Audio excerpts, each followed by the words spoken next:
Kita ke informasi lainnya pemirsa, ini kita hadirkan informasi mengenai kegiatan dari Baca Pres dan juga Bacawa Pres untuk pemilu 2024, di mana pasangan dari Baca Pres dan juga Bacawa Pres, Anies Baswedan dan Muhaimin Iskandar ini melepas ratusan ribu warga di wilayah Makassar, Sulawesi Selatan. Seperti apa kegiatannya? Kita simak informasinya berikut ini untuk Anda.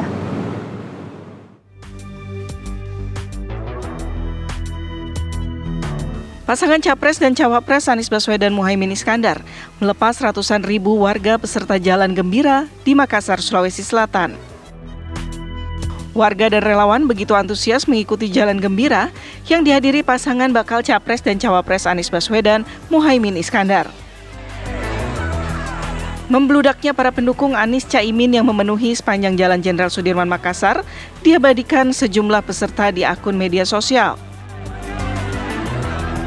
Tak terkecuali Instagram milik Anies Baswedan dan Muhaimin Iskandar.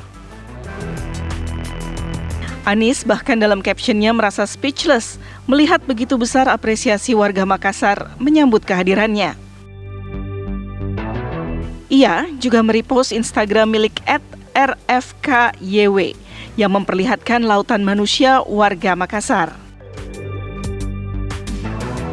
Yang menarik, meski kerap disambut ribuan pendukung saat bersafari politik, tak membuat hasil survei pasangan Anies Imin berbanding lurus. Paslon besutan koalisi Nasdem, PKB, dan PKS ini sering diposisikan sejumlah lembaga survei sebagai pasangan yang paling buncit dipilih pemilih. Tim TV One mengabarkan.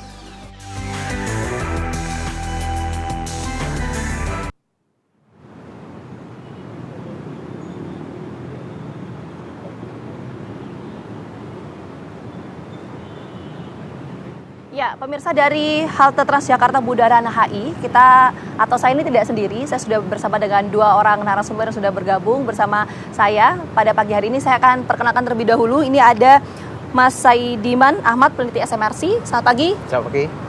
Apa kabar, sehat ya Mas? Sehat. Oke, di sebelah Mas Saidiman sudah bergabung juga ada Mas Syahganda Nenggolan, pendukung Anies Caimin. Selamat pagi. Selamat pagi.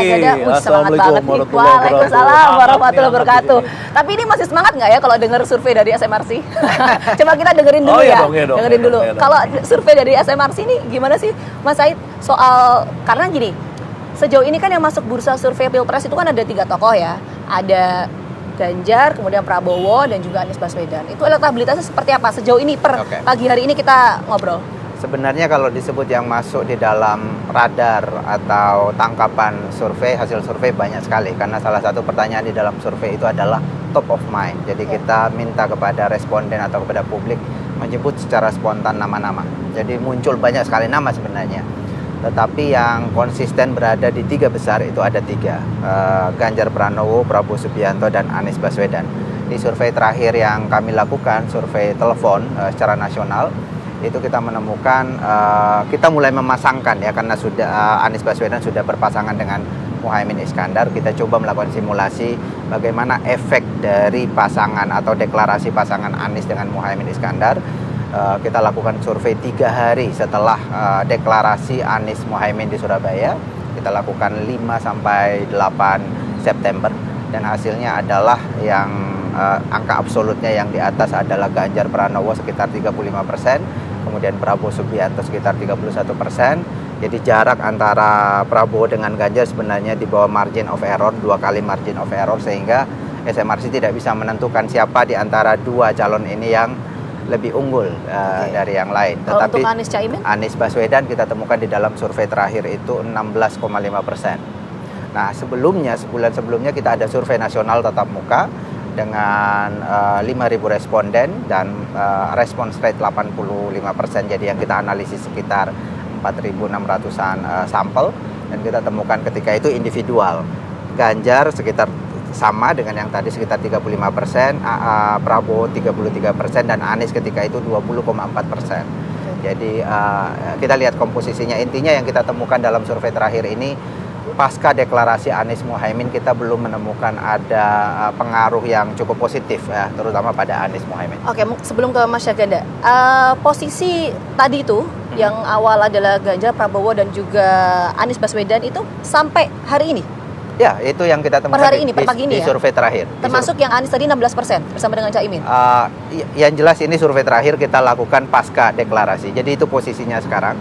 Tetapi kami perlu menyatakan bahwa tadi karena ada margin of error. Di survei terakhir itu margin of error-nya 2,9%. Jadi jarak antara Prabowo dengan Ganjar sekali lagi itu tidak signifikan secara statistik, tetapi jarak kedua tokoh ini dengan pasangan Anies Muhaimin itu sudah signifikan. Oke, itu yang kita temukan sekarang. Saya mau ke Mas Syahganda kalau gitu. Tadi sudah disebutkan ya soal elektabilitas dari ketiga tokoh. Salah satunya tokoh yang ada dukung Mas Syahganda, Anies dan juga Caimin.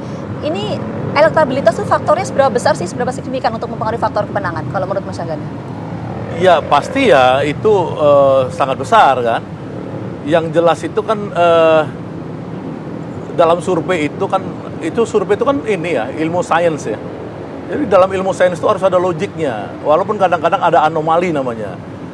Nah ini memang harus introspeksi dari teman-teman lembaga survei ya. Maksud saya misalkan bulan lalu saya dengan SMRC kan di TV One juga, dan mereka mengatakan bahwa Anies itu dapat 20 atau 21%. Ya sekarang turun setelah dengan Muhaimin pasangan ya memang 16%, ada turun 4%. Nah menarik sebelum itu saya lihat ada 2 survei khusus melihat di Jawa Timur. Karena Jawa Timur ini basis utamanya PKB ya, yang Caimin ini 4,1 juta perolehan suaranya kemarin dan Prabowo cuma 2,1 juta. Artinya hampir 2 kali lipat suara Prabowo Muhaimin ini di Jawa Timur.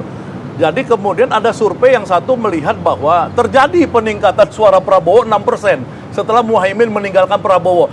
Nah logiknya di mana kan gitu ya. Yang kedua ada survei lainnya yang mengatakan terdapat kenaikan 8%, penurunan 8% Prabowo dan kemudian pindah 4%-nya ke Anies Baswedan, 4%-nya tidak diketahui pindah kemana ya.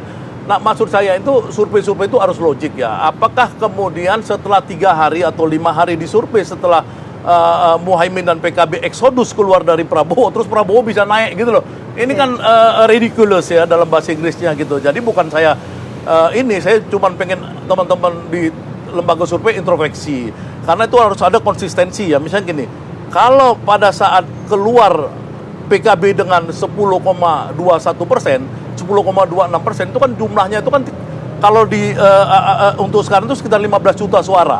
15 juta suara, Muhaimin keluar pasti ya Prabowo-nya pasti turun. Itu nggak mungkin nggak. Kalau Ganjar bisa dibilang, misalkan dia bilang stabil karena apa? Karena dia tidak terganggu dengan urusan Muhaimin misalkan, apalagi Muhaimin ini kan Gus Imin ini kan Nahdlatul Ulama PKB yang dia tuh ada spirit, ada militansi ya. Kalau misalkan Demokrat, Golkar, PAN itu nggak jelas militansinya di mana. Jadi sebenarnya survei-survei itu harus menunjukkan ya bahwa itu ada penurunan di Prabowo. Nah survei yang internal kami lakukan di kelompok pendukung Anies ini itu memang terjadi penurunan di Prabowo dan naik di Anies gitu. Itu mudah-mudahan dalam waktu dekat kita akan rilis ya. Tapi itu logiknya di situ pasti turun di sini, naik di sana. Ya, gitu.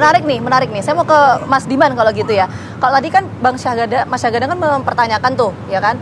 Di tengah beberapa hasil survei mengatakan bahwa elektabilitas dari Anies Baswedan ini meningkat pasca bergabung dengan Caimin, tapi kenapa survei Anda mengatakan bahwa ini ada penurunan? Itu kenapa? Saya tidak. Pertama-tama mungkin Bang Syahganda perlu menjelaskan survei mana itu dan dilakukan kapan gitu ya, di lingkup wilayah mana, karena itu harus jelas. Karena kan suara ini fluktuatif dari waktu ke waktu. Kita bahkan 2 tahun lalu menemukan ya Prabowo sangat tinggi di atas ya, sekitar 34%.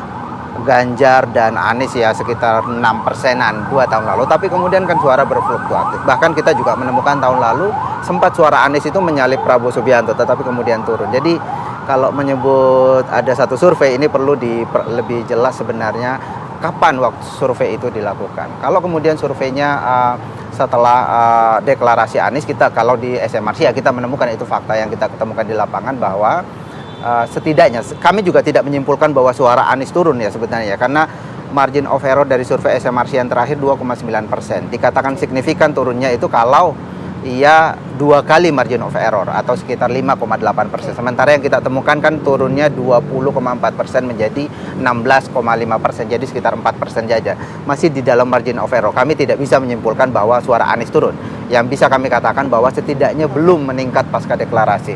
Nah sebenarnya bisa ada penjelasan ya kalau kita lihat, kalau kita mau mencoba cari penjelasan. Betul bahwa ada partai baru masuk, PKB. tetapi juga ada partai yang sudah keluar bahkan dengan reaksi yang sangat keras pasca deklarasi Anies Muhaimin itu, atau bahkan sebelum deklarasi, yaitu Partai Demokrat. Sangat keras elitnya, bahkan spanduk-spanduknya dicopotin.